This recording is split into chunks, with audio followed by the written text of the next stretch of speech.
안녕하세요. 이사입니다. 요즘은 TV 뉴스를 틀기가 무섭죠.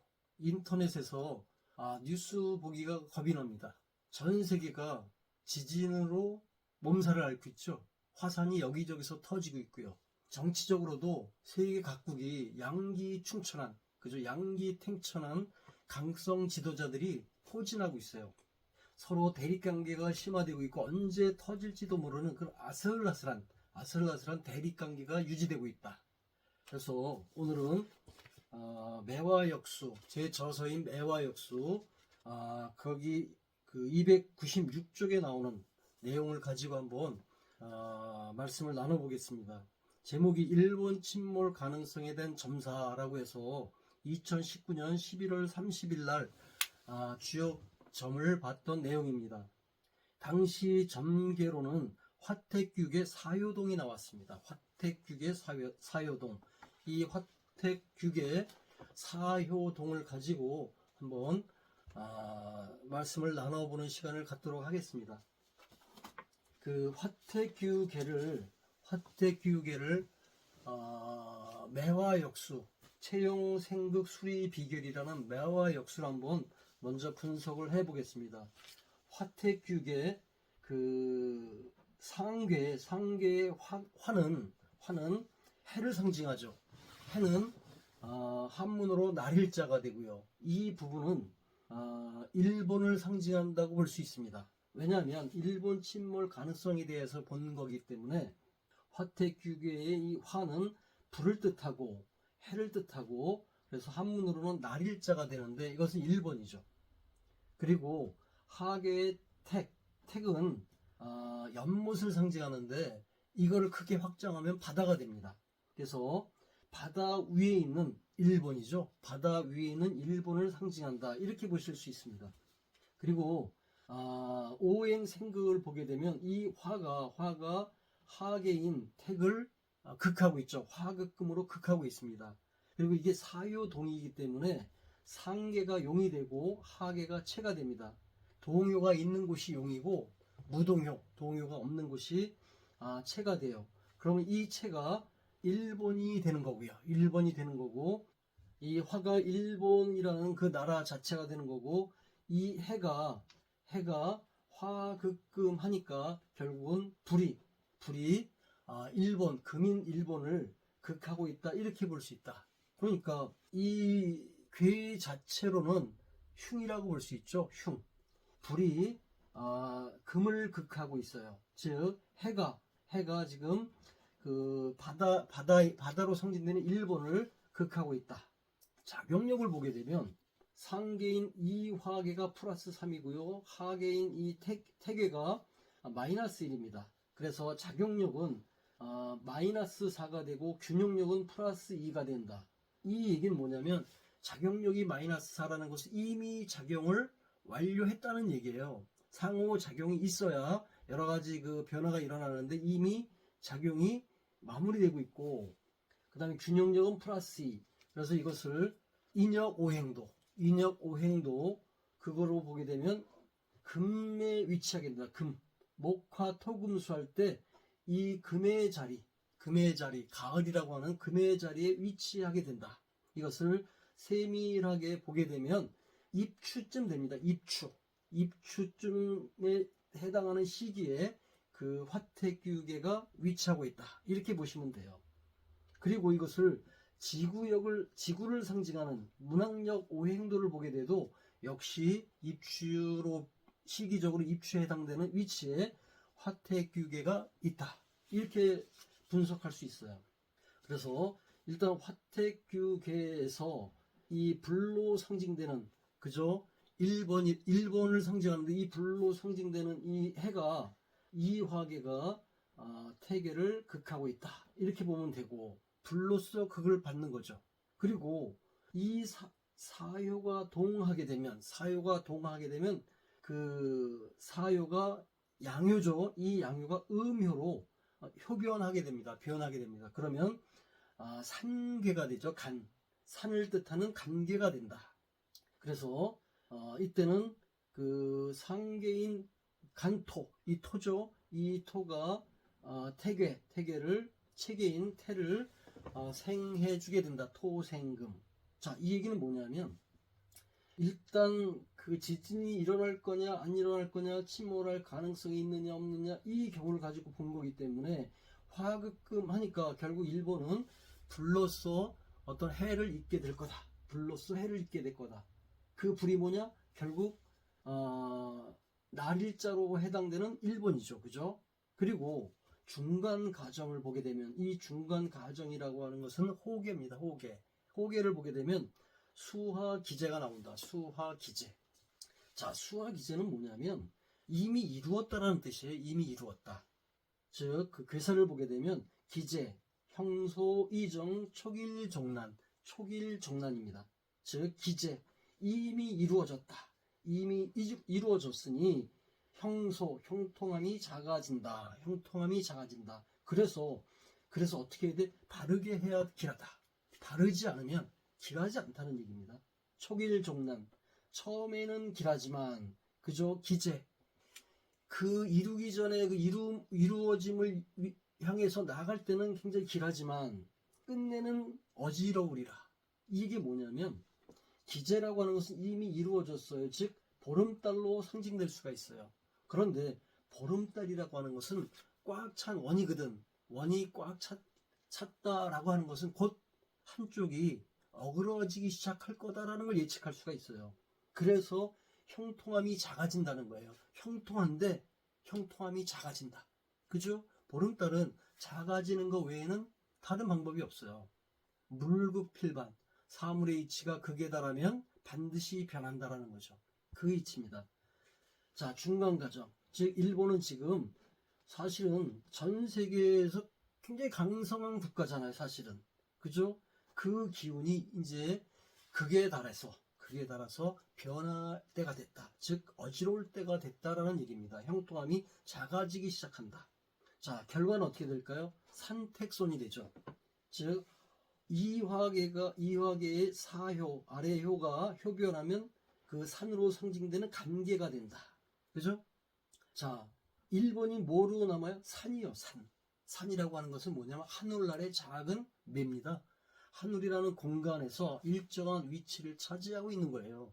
대지가 아니라 바다 위에 떠있는, 산택소는 바다 위에 떠있는 산이거든. 바다 위에 떠있는 섬이라고 볼 수 있습니다. 그 얘기는 뭐냐면 이 해가 결국 조그만 섬으로 변할 수도 있다라는 그런 식으로 유추할 수가 있어요. 그러니까 장기적으로 보게 되면 일본은 불로써 극을 당하게 되고요. 결국 지진입니다. 지진. 그리고 화산 폭발이죠. 그래서 수화기제 이미 그 기운이 그 보름달에 도달했으니 이제는 형통함이 작아질 거다. 그래서 일본이 바르게 해야 길하다는 거예요. 바르지 않으면 흉하다는 뜻입니다. 그래서 처음에는 길하지만 끝내는 어지럽다. 즉 그 불로서 상징되는 이화계는 하나의 밝음도 되고요. 그죠? 완성도 되는 겁니다. 이화계는 수리적으로 보게 된 구거든요. 구. 즉 모든 숫자의 최고죠. 최고.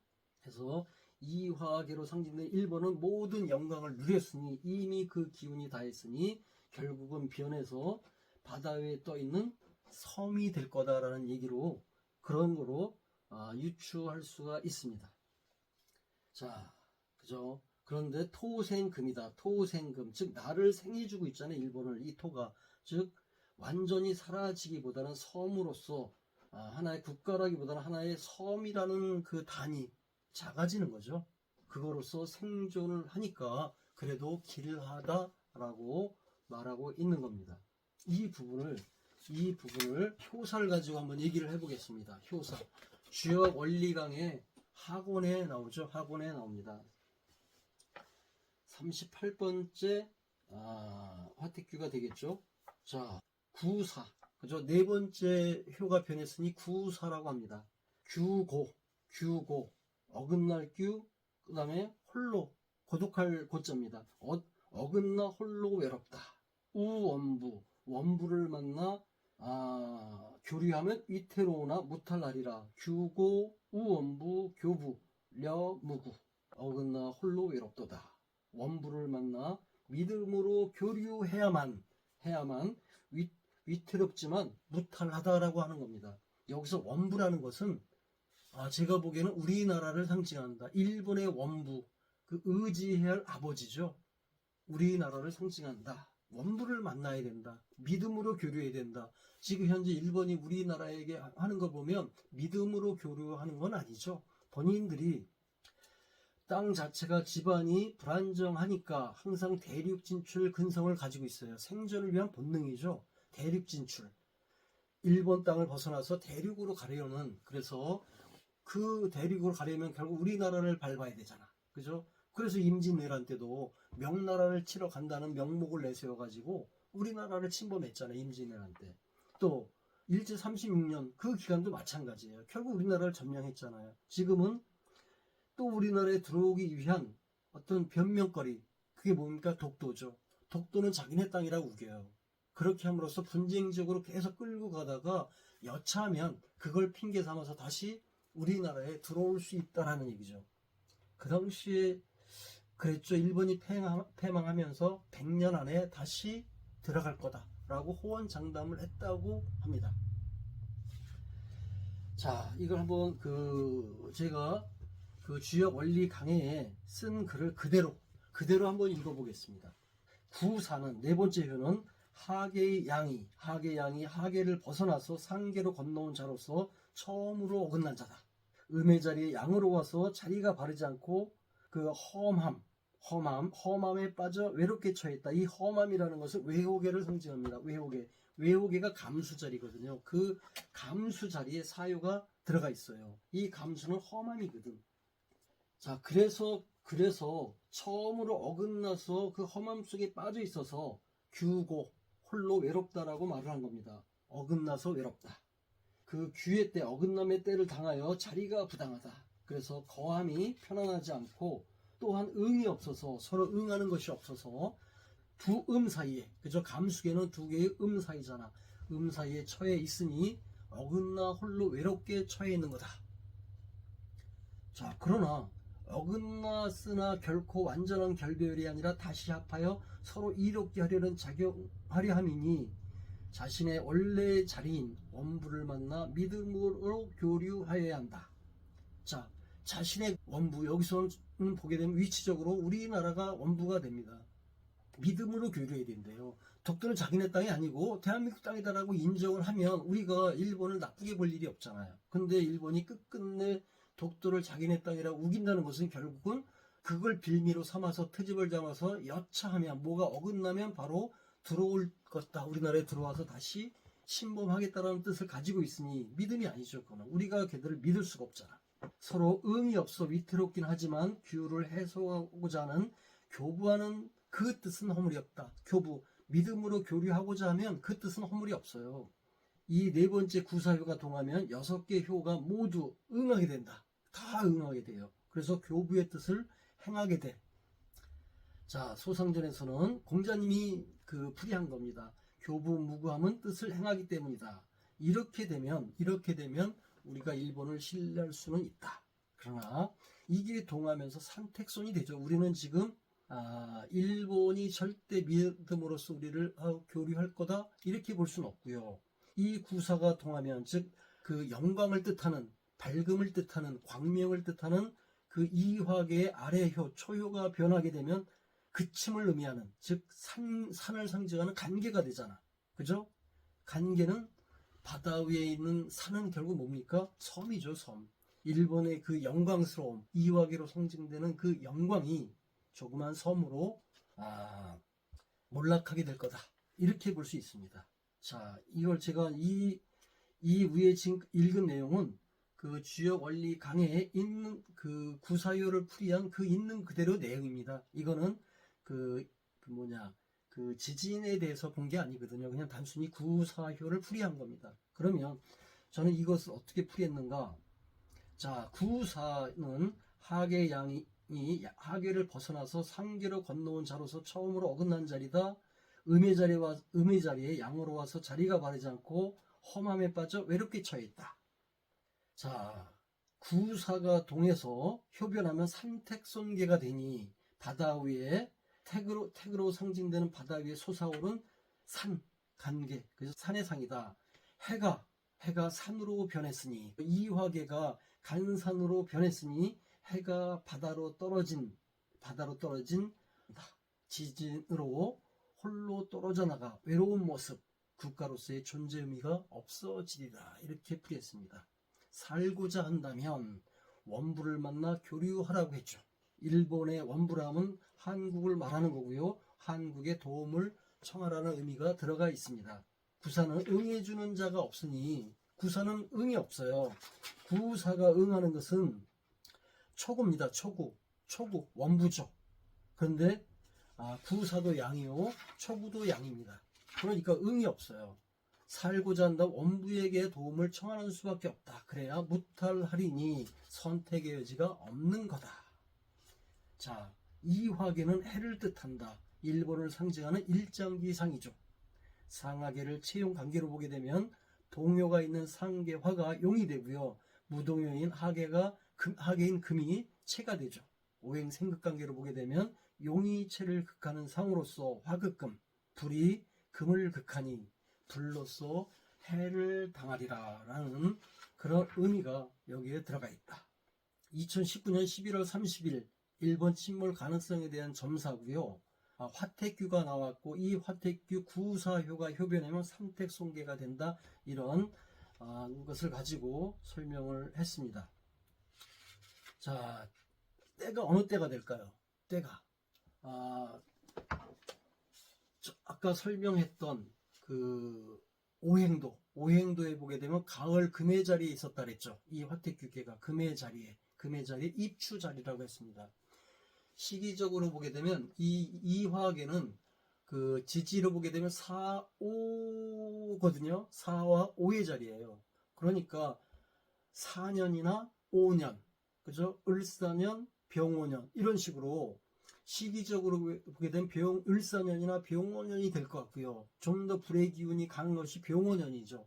올해가 을사년이고 내년이 병오년입니다. 그럼 내년 입추쯤, 가을 초입쯤 그때쯤에 지진이라든가 뭐 그 화산 폭발이라든가 안타깝지만 그런 기운이 좀 강하게 작용하지 않을까. 요즘 유튜브를 보게 되면 올해 을사년 7, 8월경에 지진이 날 거다 이런 얘기도 많이 나옵니다. 그럴 수도 있고요. 4, 5년이니까. 다만 그 기운은 병오년이 좀 더 강하게 작용하지 않을까. 저는 그렇게 보고 있습니다. 물론 이 점사라고 하는 것이 완벽하게 예측할 수 있는 것은 아니다. 이것은 어디까지나 예측이죠. 그러나 그 예측이 그냥 막연하게 내 주관적인 생각을 말한 것이 아니고 주역에 담겨있는 이치를 가지고 풀이한 거니까 한번 그때 어떻게 될지 저도 궁금해집니다. 감사합니다.